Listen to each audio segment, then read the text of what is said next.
Hello friends, welcome back to my channel. तर आज मला RTO ऑफिसमध्ये एक काम होतं माझं, कारण माझं ड्रायव्हिंग लायसन काढायचं होतं. मग त्याच्यासाठी आम्ही निघालो होतो आणि पाऊस पण खूप येत होता आणि साखर कारखान्याजवळचे जवळपास सगळं कामकाज पण तिथलं बंद झालं होतं. म्हणजे ऊसाच्या गाड्या वगैरे तिथं काहीच नव्हतं, कारण आता पाऊस लागला होता.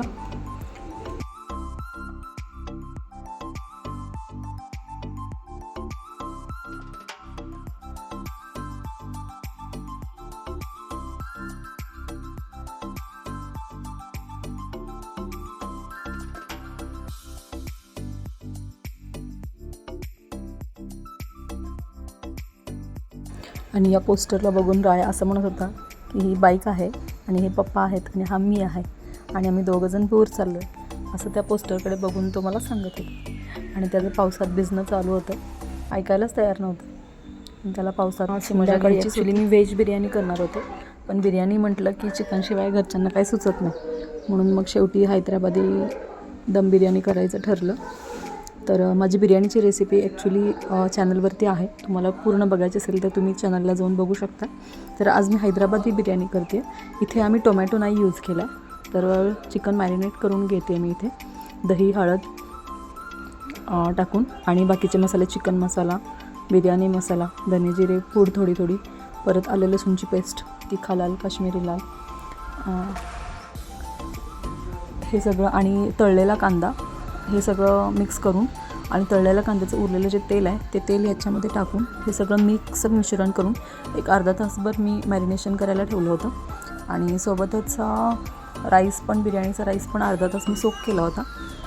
आणि त्याच्यानंतर मग बॉईल सोक केलेलं राईस आणि ह्याच्यामध्ये टोमॅटोच्या ऐवजी 80% लिंबू किंवा 70 to 80%.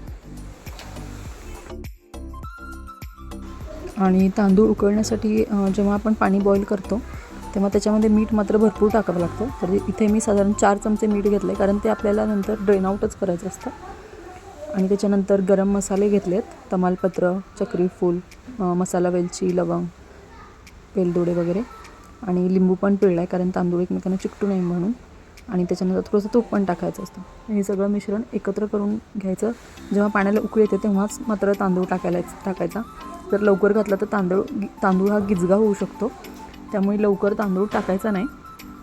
आणि एक 2 ते 3 मिनटं शिजवलं की हा 70% कुक होतो, त्यामुळे पटकन काढावा लागतो. जर पुढे गेला तरीसुद्धा बिर्याणीची टेस्ट चेंज होऊ शकते. त्यामुळे हे मस्ट आहे बिर्याणी करताना की तांदूळ तुमचा व्यवस्थितच शिजायला पाहिजे. आणि मग नंतर शेवटी मी बिर्याणीचा दम लावण्यासाठी इथे लेअर लावून घेते. मॅरिनेशन केलेलं चिकन इथे मी खाली कुकरच्या बेसला घेतलं, त्याच्यानंतर तळलेला कांदा घातला आणि त्याच्यानंतर हा जो राईस आहे स्टीम केलेला, तर तो राईसचा एक लेअर लावला आहे. परत थोडासा कांदा टाकला आहे आणि पुन्हा परत उरलेला लेअर लावला आहे. आणि त्याच्यानंतर मग थोडासा तुमच्याकडे फूड कलर असेल किंवा तुमच्याकडे काही इसेन्स असतील, बिर्याणीचे इसेन्स वगैरे, ते तुम्ही पाण्यामध्ये किंवा दुधामध्ये मिक्स करून ते तिथे तुम्ही ॲड करू शकता. तर अशा प्रकारे माझी बिर्याणी रेडी होती. आणि आज पप्पा पण येणार होते, मग सगळ्यांनी मिळून संध्याकाळी बिर्याणी खाल्ली.